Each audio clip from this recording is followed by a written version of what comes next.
I am a chronic sleep talker. Always have been. Everyone who's ever slept in the same house as me will tell you that. My parents, siblings, friends, and especially my exes. They're the ones who got an earful. It was something we laugh about in the morning because most of what I'd say would be incoherent or nonsensical. Some of my famous lines included, "There's too many helicopters in the pool," and "My balloon is on the wrong foot." It never bothered anyone around me. My friends and family pretty much just got a kick out of it. One day at work, the subject of sleeping came up. My coworkers threw stories back and forth about some of their weirdest dreams. I chimed in with my sleep-talking antics. Everyone laughed as I rattled off some of the crazier things I've said while zonked. One of my coworkers, Bill, really busted a gut. After he finished hyperventilating, he told me that I should set up a voice recorder while I sleep, so I can play it back at work every morning. Honestly, I didn't think it was a bad idea. That night, I opened up the voice recording app on my phone and placed it on my nightstand before I went to bed. Being single and living alone, I had no way of knowing what I said in my sleep anymore, so I was kind of looking forward to hearing what it might pick up. If anything else, it would be a humorous way to start my otherwise dull mornings. For 2 months, I recorded a lot of great stuff. One night in particular, I kept screaming, almost as if I was running from something in my dream. But after a few minutes, I said, "Bad fridge." I couldn't stop laughing at that one. Neither could my coworkers when I showed them. Then eventually, the app picked up something unsettling. Listening to the audio for any trace of funny banter I might find, I heard a loud bang. It sounded like a door being slammed shut with great force. Hearing that, my heart sank.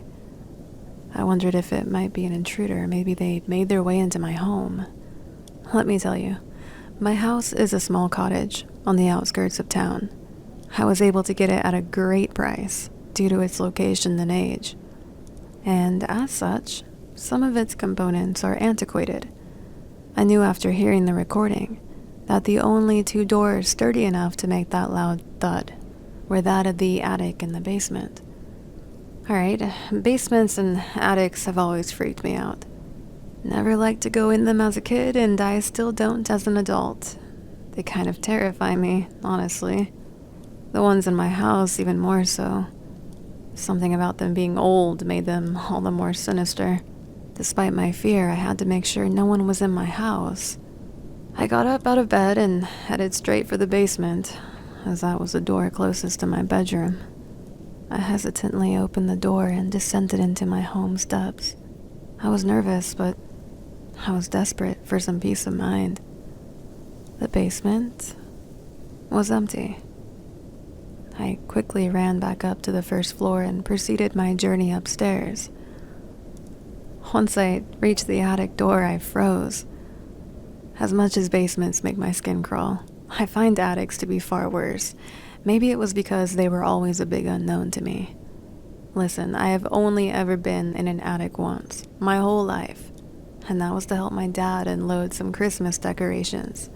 Even then, I was spooked. Because of my phobia, I installed a deadbolt on the door when I moved in.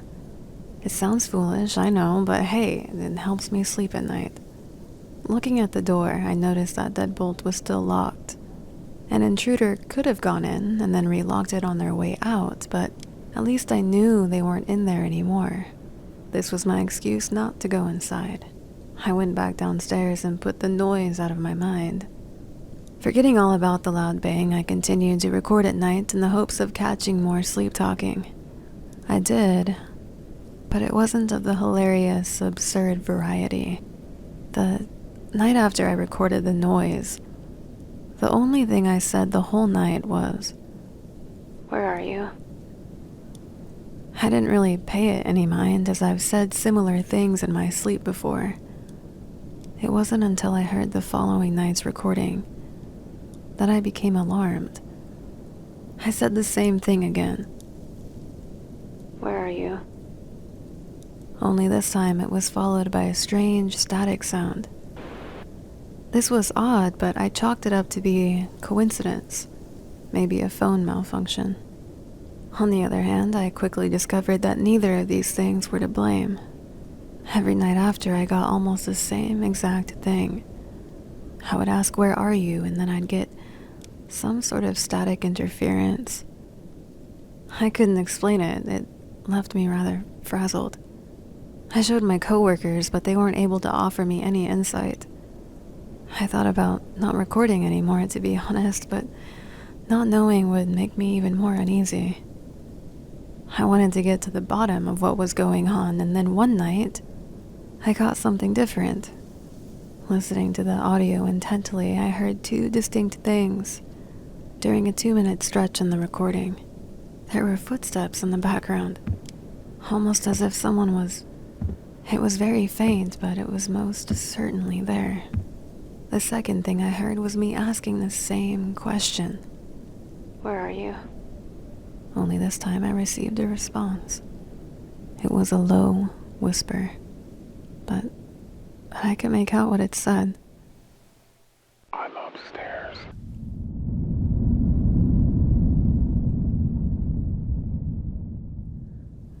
Deeply unnerved by my findings, I set up the app again the next night. I also took the liberty of setting up 2 digital cameras, one in my room and one facing the attic door. After adjusting the light settings on each, I felt confident in my approach.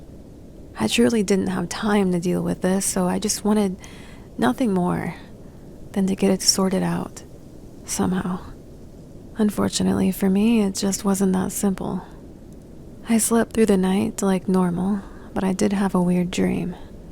In my dream, I was at home. I was sitting on my couch watching TV when I heard a scratching sound coming from upstairs. Naturally, I assumed it was mice, but as I sat there, the noise grew louder and louder.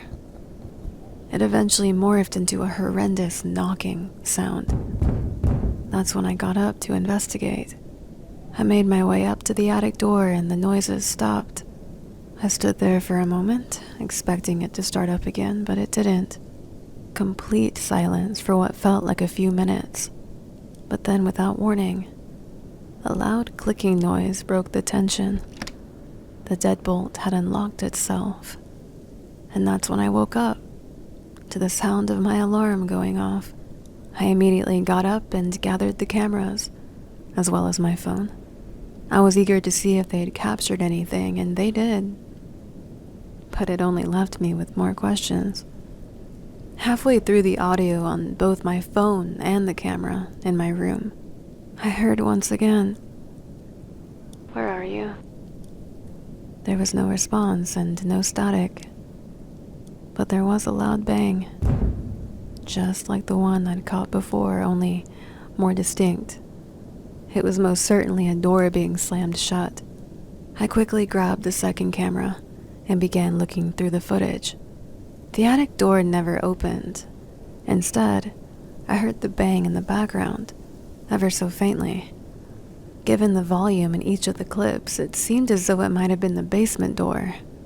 After skimming through the rest of the footage and finding nothing else out of the ordinary, I decided to check the basement again. With a mixture of nerves and adrenaline, I ran over to the basement door and swung it open. I hurried downstairs and turned the light on.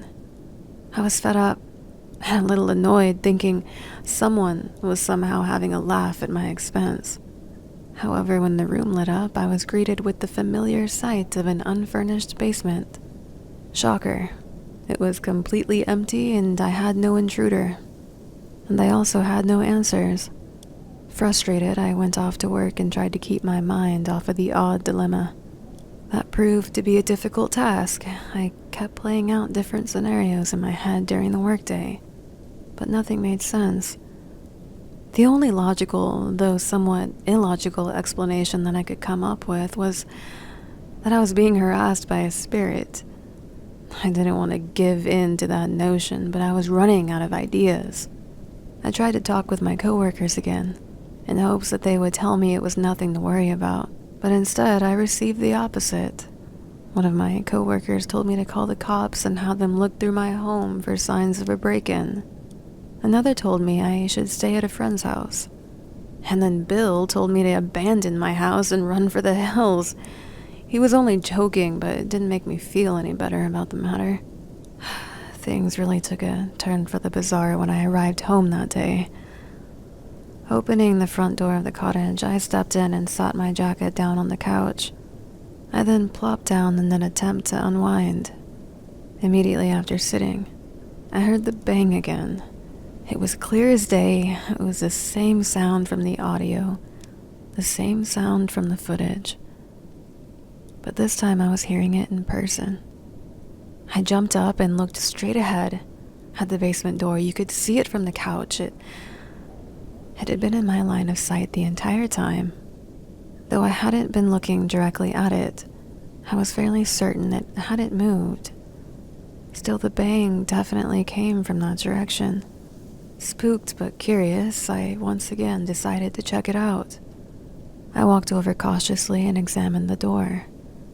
There was no indication that it had been slammed shut. The wood around the door was pristine, and the floor below had not been scraped. I opened it and trotted down the old, creaky stairs to investigate the basement for the third time. After reaching the bottom, I turned the light on, expecting to see nothing just as I had before. While scanning the room left to right, nothing is mostly what I saw. But after doing a double take, I realized that something was amiss. Off in the center of the far wall was a door. This sent a chill up my spine. My basement had no doors. That I was sure of. I knew this before purchasing the place almost a year ago, when I first took the grand tour. I also didn't see the door when I went down there that morning, or the other day. It didn't make a lick of sense. I walked towards it, bewildered. I wasn't sure of the door's origins, but I knew that it had to be the cause of the sounds I'd been hearing. There was no other explanation. As I approached the impossibility before me, I realized something that made my skin crawl. I recognized the wood, the design, and the deadbolt. It was the attic door.